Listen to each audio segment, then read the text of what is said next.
제목은 무지개가 뜰 때 하나님은 입니다.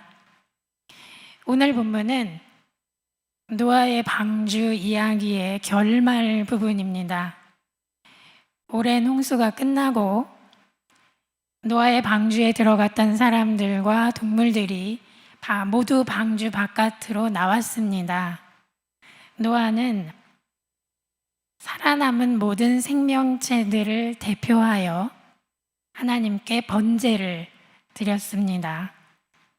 그때 하나님께서는 무지개를 하늘에 띄워 거기 있는 모든 생명체들 눈앞에 보여주시며 언약을 선포해 주셨습니다. 그 언약의 말씀이 창세기 9장 9절에서부터 17절까지 기록되어 있습니다. 성경을 가지고 계시는 분들은 펴보시면 좋을 것 같아요. 그런데 이 언약의 말씀에서 우리가 좀 더 주의를 기울여야 할 내용이 있습니다. 하나님께서 10절, 11절, 12절, 15절, 16절, 17절에서 계속해서 사람과 짐승을 함께 묶어서 언급하시는 대목입니다. 언약의 상대자가 너희들, 즉 사람 집단에만 국한되는 게 아니라는 사실을 우리가 혹시라도 잊을까 봐 하나님은 언약의 상대자 집단이 사람과 동물 집단이라는 사실을 반복적으로 환기해 주시는 것입니다. 그럼에도 우리는 모든 동물들이 우리와 동급으로 하나님의 언약 상대자였다는 사실, 즉 인간과 동물이 하나님 앞에 동등하게 같이 서 있는 언약의 동료라는 사실을 별로 진지하게 생각하지 않는 것 같습니다. 심지어 언약의 상징으로 나타내 주신 무지개를 보게 되면 우리는 하나님의 언약과 그 언약의 우리 측 동료를 기억하기보다는 예쁘다 감탄하며 바라보거나 사진으로 찍어 간직하려고 급히 서두르는 태도를 보입니다. 정작 하나님께서는 무지개가 뜰 때마다 살과 피가 있는 모든 생명체들과 더불어 세운 그 언약을 기억하겠다고 말씀하셨는데 말입니다. 제가 PPT에는 영문을 밑에 써놨는데요. 쉬운 영어니까 바로 해석하실 수 있을 것입니다. NIV 성서에서 가져왔습니다. 우리는 오늘 본문을 읽으며 다시는 세상을 물로 심판하지 않겠다는 하나님의 언약이 사람하고만 배타적으로 맺으신 언약이 아니라는 사실을 심각하게 의식하여야 하겠습니다. 사람을 모든 생명체들의 대표로 지정하셨다는 내용도 딱히 없다는 사실을 같이 기억하면 좋겠습니다. 하나님은 지구상 모든 생명체를 대할 때 인간 종족을 별도의 집단으로 따로 떼어놓지 않으십니다. 지구상 모든 생명체들은 하나님의 눈으로 보면 어쩌면 한 가지로 보이는 게 아닐까 싶습니다. 또 다른 예로 하나님은 회개하는 도시 니느웨를 멸망시키지 않는 이유를 요나에게 설명해 주실 때에도 그런 관점을 유지하셨습니다. 사람과 동물이 니느웨에 얼마나 많이 있는데 내가 어떻게 이 큰 도시를 멸망하도록 놔둘 수 있겠느냐, 그렇게 말씀하셨죠. 그리고 우리가 명심해야 할 것이 하나 더 있습니다. 하나님께서는 지구상 모든 생명체가 비록 죄를 짓고 잘못을 저지르더라도 멸망하기를 결코 원하지 않으신다는 사실입니다. 하나님은 잘못을 적발하면 즉시 처벌을 집행하는 하나님이 아니십니다.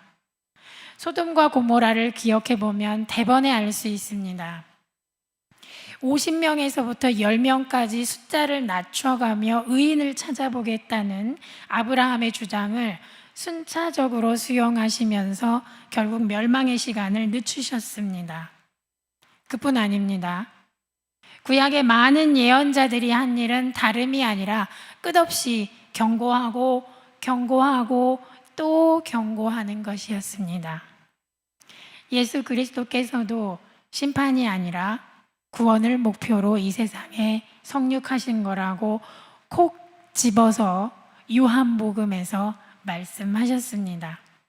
그런데 하나님과 예수 그리스도의 큰 뜻과 달리 지구상 모든 생명체 중 어떤 생명체들이 지금 멸망의 길로 빠르게 달려가고 있습니다. 야생동물들이 날마다 멸종하고 있습니다. 날마다 100종씩 오늘도 멸종 야생동물 목록에 이름을 올립니다. 그래서 오늘 우리는 지구 위 전체 생명체들을 향한 하나님의 구원 언약을 보도하는 창세기 9장 말씀을 읽으며 동물과 인간을 향한 하나님의 뜻을 새겨보도록 하겠습니다. 오래도록 야생동물의 질병이었던 코로나 바이러스가 인류를 공격해서 2년이 넘어가도록 횡행하고 있는 이때에 지구상의 모든 동물과 인간을 향한 하나님의 뜻을 묵상하는 가운데 우리가 같이 근본의 해결 방안이 뭘까? 함께 고민할 수 있기를 소망합니다. 다음 화면이 보이면 좋을 것 같아요. 야생동물과 인간 종족의 관계를 이야기하려면 인수공통전염병 이야기를 빼놓을 수가 없습니다. 아니, 어쩌면 그 이야기가 중심이 된다고 말할 수 있겠습니다. 인수공통전염병은 병원체가 공격 목표를 동물에서 사람으로 바꾸고 사람의 몸속에 성공적으로 자리 잡은 경우에 발병합니다. 짧게 말하면 사람을 공격하는 동물의 질병이라고 할 수 있습니다. 지금까지 알려져 있는 인수공통전염병은 매우 다양했고 매우 많았습니다. 사스, 메르스, 에볼라, 스페인 독감, 그리고 지금 우리가 경험하고 있는 코로나19 모두 인수공통전염병입니다. 탄저병, 광견병도 인수공통전염병이며 우리가 동성애하는 사람들의 질병으로 오랫동안 오해해왔던 에이즈도 인수공통전염병에 속합니다. 헤아릴 수 없이 많은 인수공통전염병들이 공격해오는 시대를 통과하고 있는 우리 현대인들은 그림에서 보시듯이 이거는 아주 일부만 가져온 그림입니다. 여러 과학자들의 헌신적 연구를 통해 문제적 바이러스들의 감염 경로를 어느 정도는 알고 있습니다. 이제까지 밝혀진 바에 따르면 사스는 박쥐에서 사양 고양이를 거쳐 사람의 몸속으로 들어온 바이러스 때문에 시작된 질병입니다. 메르스는 박쥐에서 낙타를 거쳐 사람의 몸속으로 들어온 바이러스가 일으킨 질병이라고 합니다. 이번에 코로나19는 박쥐에서 천산갑을 거쳐 사람의 몸속으로 들어온 바이러스로 알려졌습니다. 어쩌다 보니 인수공통전염병 바이러스의 출발점이 공교롭게도 모두 대체로는 박쥐입니다. 그래서 인수공통전염병을 크게 염려하는 사람들 중에는 박쥐에 대해 화를 내는 분들이 있습니다. 있을 수 있습니다. 박쥐가 문제라면 박쥐를 박멸하자. 가능한 생각입니다. 그러나 그건 너무 1차원적 생각일 수 있습니다. 이 세상에서 박쥐를 전부 없애면 박쥐가 잡아먹는 해충, 대표적으로 모기는 어떻게 될까요? 모기가 지금의 3배 이상 늘어난다고 합니다. 또 박쥐가 옮겨주는 꽃가루는 누가 대신 옮겨줄 수 있을까요? 우리는 그런 다양한 문제들을 다각도로 살펴보아야 할 것입니다. 이렇게 아무튼 인수공통 전염병에 대하여 살펴보아야 할 중요한 문제들이 여전히 산적해 있는데, 질병을 연구하는 박사님들도 질병 관련하여 모든 내용을 다 안다고 자부하지 못하는 실정입니다. 그분들은 연구가 더 필요하다고 이구동성으로 외칩니다. 인수공통 전염병이 창궐하면, 이렇게 말하면 좀 이상하지만 전염병 연구가 매우 활발해지고 연구의 품질과 결과가 훌륭해집니다. 그러다가 막상 인수공통 전염병을 성공적으로 잘 진압하고 나면 연구의 진행이 좀 쉽지 않게 됩니다. 연구 샘플이 감소하기 때문입니다. 그렇다고 연구를 위해서 전염병이 계속 존재해야 한다, 그렇게 주장하는 것은 제정신 가진 사람이 할 수 있는 말이 아니니까 연구자들은 진퇴양난입니다. 따져보면 인수공통 전염병을 일으키는 바이러스들의 경우 감염 경로나 자연 숙주, 증식 숙주를 알아내는 데에 시간이 꽤 많이 걸렸습니다. 자연 숙주는 그 원인균을 가지고 있으면서 병을 유발하지 않는 것이고요. 증식 숙주는 그 원균을 받아들여서 내 안에서 바이러스를 증식합니다. 수십 배, 수백 배 증식합니다. 구제역의 경우는 구제역 바이러스가 동물들에게 들어갈 경우에 양은 증상이 별로 없이 살짝 지나가는데요. 돼지는 바이러스를 받아들일 뿐 아니라 몇 배 증식합니다. 그래서 돼지가 훨씬 위험합니다. 돼지 근처에 다른 동물을 가게 하면 다 초토화될 수가 있죠. 그런 의미의 자연숙주, 증식숙주라는 용어가 있습니다. 연구자들이 그걸 알아내는 데에도 시간이 꽤 많이 걸렸습니다. 지금 우리가 겪고 있는 코로나 팬데믹의 경우 치료제는 과연 나올 수 있을까? 나온다면 또 언제쯤이나 나올까? 아니, 이 코로나19가 종식은 될까? 아무도 자신 있게 말할 수 없습니다. 그리고 향후 또 어떤 또 다른 인수 공통 전염병이 새롭게 나타나서 인류를 괴롭힐지, 그것에 대해서도 그 누구도 자신 있게 말하지 못합니다. 앞서 잠깐 언급했던 에이즈 바이러스의 경우에 1980년대쯤에 바이러스의 존재를 처음 발견하고 25년이나 지난 다음에야 바이러스의 최초 기원이 동성애자가 아니라 아프리카 카메룬의 야생 침팬지였다는 것을 알아냈을 정도입니다. 이렇게 오래 걸립니다. 그런데다가 에이즈의 감염 경로는 아직도 오리무중인 상태이고, 왜 남성들이 더 많이 걸리는지, 왜 동성애자들이 더 많이 걸리는지 알아내지 못했습니다. 치명률이 아주 높은 에볼라 바이러스는 도대체 어느 야생동물한테서 처음 나타난 질병인지 여태 확정할 수 없는 형편입니다. 박쥐일걸? 그렇게 가설을 세우고 지금 박쥐한테 혐의를 두고 연구를 하고는 있습니다. 근데 박쥐는 전 세계 1,400종이 넘습니다. 그 중에 누구인지 알 수 없어요. 만물의 영장, 인간의 기술 문명은 아주 훌륭합니다. 역사적으로 인간의 기술 문명은 자연적 한계를 뛰어넘을 수 있게 해주었고, 자연적 재해도 몇몇 중요한 경우에 하나여 피해를 최소화하며 적절히 극복할 수 있게 해주었습니다. 하지만 지구의 자연 환경이 어떨 때 특별히 더 사나워지고 더 흉악해지는지 인간은 아는 것보다 모르는 게 아직도 더 많다고 말할 수밖에 없습니다.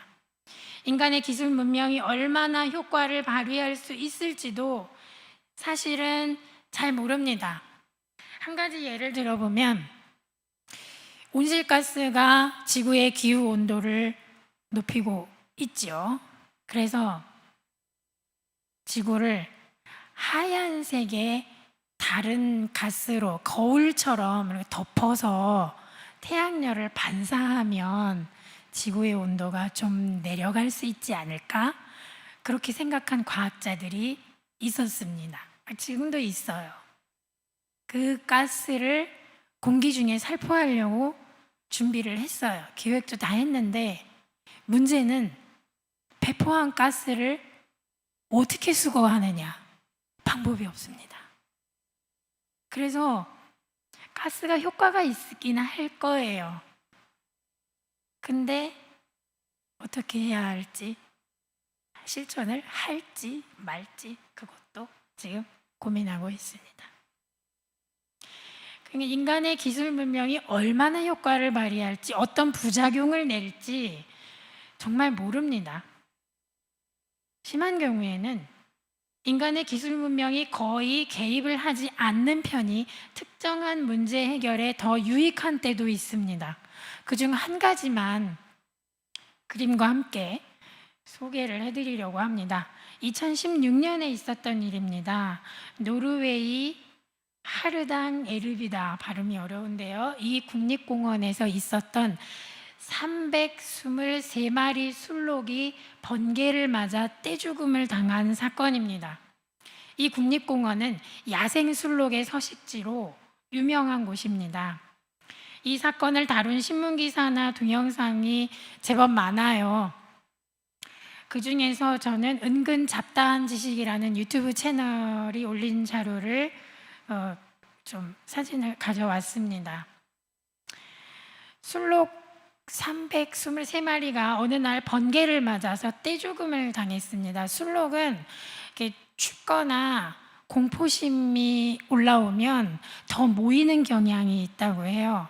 그러니까 흩어져서 도망가지 않고 완전히 몸끼리 붙여 있다가 비가 많이 내리는데 번개가 치니까 다 감전돼서 떼죽음을 당했습니다. 술록 323마리 술록의 시신이 들판에 그냥 방치돼 있었습니다. 국립공원 측은 이제 골치가 아프기 시작했습니다. 술록 시신을 어떻게 수습할까 대책을 마련해야만 했습니다. 술록은 매우 덩치가 큰 동물입니다. 요만 사슴같이 작지 않고요. 크게 그림 보시면 키가 1.5m, 제가 165cm니까 저보다 조금 작아요. 300kg이면 제가 한 몇 사람 좀 더 있어야 됩니다. 2m예요. 그래서 술록 사체 수습 작업은 난제 중에 난제였습니다. 그때 뜻밖에도 국립공원 측은 술록의 사체를 그대로 거기에 두기로 결정했습니다. 번개라는 자연적 기후 현상 때문에 일어난 사건이니까 자연적 해결을 기다리면 된다는 입장을 발표했습니다. 아마도 오랜 토론 끝에 그런 발표를 한 것 같습니다. 이러한 국립공원 측의 입장을 반대하는 사람들도 많았습니다. 시위도 했어요. 하지만 국립공원 측은 그 해결 방안을 묵묵히 실행했습니다. 완전히 아무 일도 하지 않고 기다렸습니다. 정말 아무 일도 하지 않았습니다. 근처에 가지도 않았습니다. 그러자 자연이 일을 하기 시작했습니다. 술록의 사체에 곰팡이가 피었고 작은 벌레들이 나타났고 그 벌레를 잡아먹는 새들이 날아왔고 들쥐 같은 설치류가 모여들었습니다. 그 다음에는 그들을 잡아먹는 상위 포식자들이 출현했습니다. 마침내 최상위 포식자까지 나타났습니다.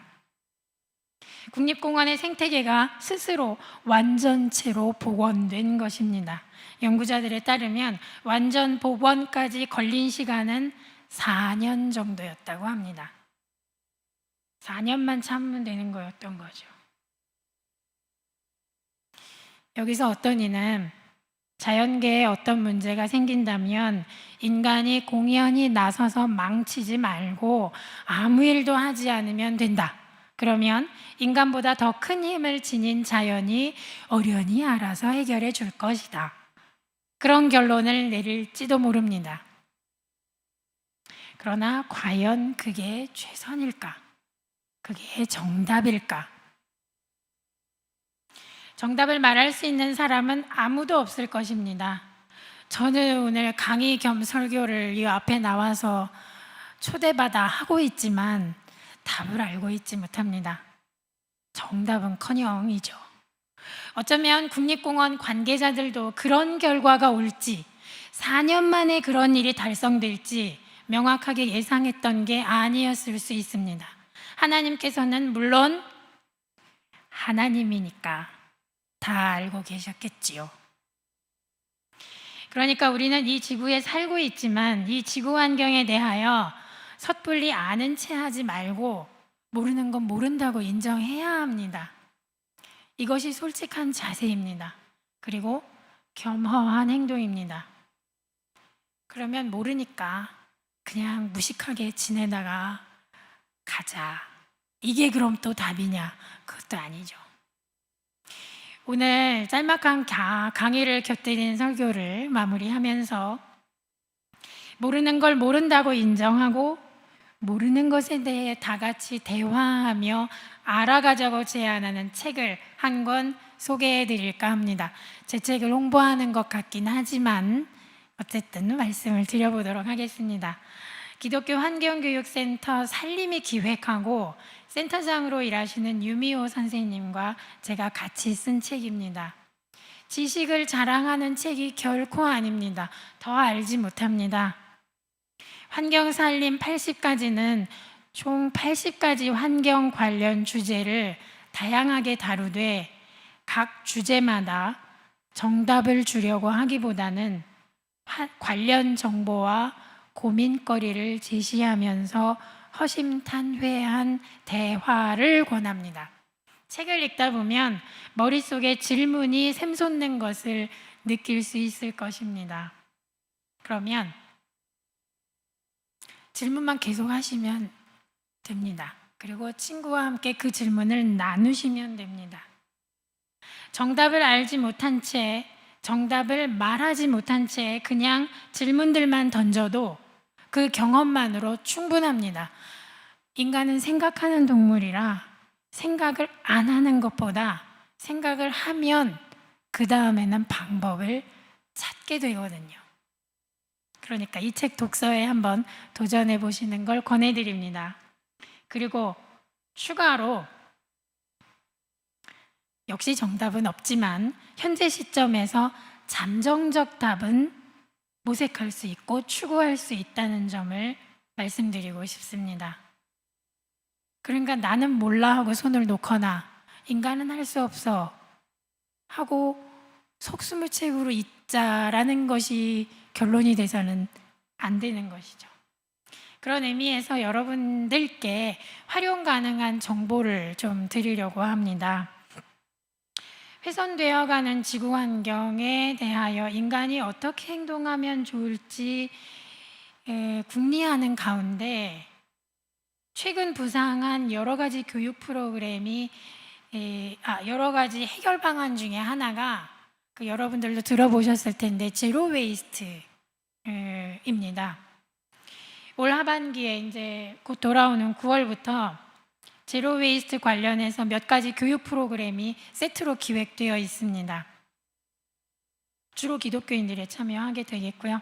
우리가 버린 쓰레기 더미가 동물들의 숨통을 조이거나 목숨을 위협하고 있다는 사실을 생각하면서 오늘도 100종의 멸종동물이 마지막 숨을 쉬고 있다는 것을 생각하면서 제로 웨이스트라는 잠정적 답을 실천해 보거나 정말 그게 잠정적 답이야? 하고 묻고 싶은 사람은 기독교 환경교육센터 살림에 문의해 보시면 좋을 것 같습니다.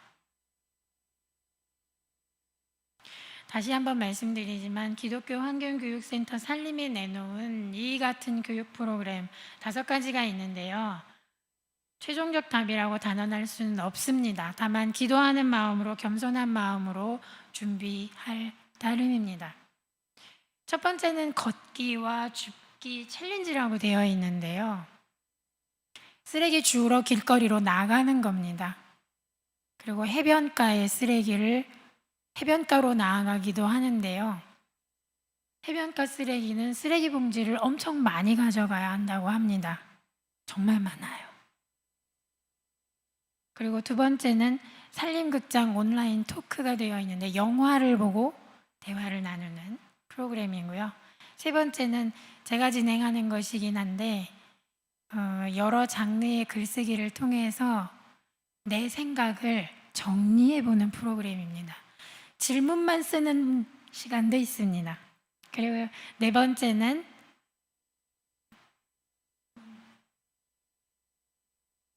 걷기 줍기 대화 모임이네요.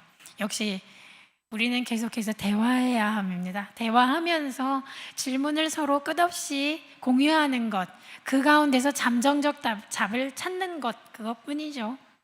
그리고 마지막으로는 제로 웨이스트 아카데미네요. 아카데미에 좀 약해서. 네.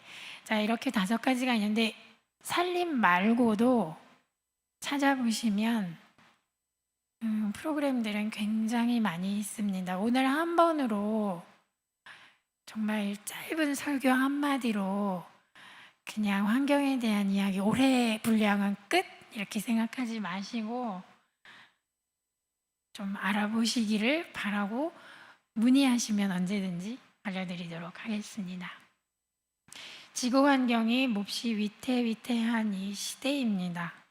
최종적 답은 하나님께만 있습니다. 그러나 우리는 기독교인입니다. 하나님의 뜻을 계속해서 물어야 하겠습니다. 사도 바울이 말씀했습니다. 고린도전서 1장을 시작하자마자 이렇게 말씀했습니다. 하나님의 어리석음이 사람의 지혜보다 더 지혜롭고 하나님의 약함이 사람의 강함보다 더 강합니다. 지금 우리는 어리석습니다. 모릅니다. 지금 우리는 약합니다. 무슨 실천을 했을 때 기후변화가 중단될지, 무슨 실천을 할 때 야생동물이 덜 죽어갈지 잘 모릅니다. 그러나 하나님은 아시기 때문에 기도 가운데 찾아야 합니다. 그러니 우리는 그냥 부족할지라도 한자리에 자주 모여서 최종적 답에 가까워질 때까지 잠정적 답을 기도하면서 계속해서 같이 찾아가야 합니다. 기도하겠습니다. 하나님, 대홍수가 끝난 뒤에 모든 생명체들에게 선포해 주신 그 언약, 다시는 물로 심판하지 않으시겠다는 하나님의 언약을 묵상합니다. 하나님, 이 시간 언약의 상대자이자 동등한 동료로서 우리 곁에 있는 동물들을 바라볼 수 있도록 인도하여 주시옵소서. 우리의 동료들을 함부로 무시하지 않게 하여 주시고 섣불리 배제하지도 않게 하여 주시옵소서. 그리고 우리가 하나님의 언약을 지키는 신실한 상대자로서 지금 여기에서 어떤 일을 실천할 수 있을지 고민할 수 있도록 우리를 인도하여 주시옵소서. 예수 그리스도 이름으로 기도드립니다. 아멘.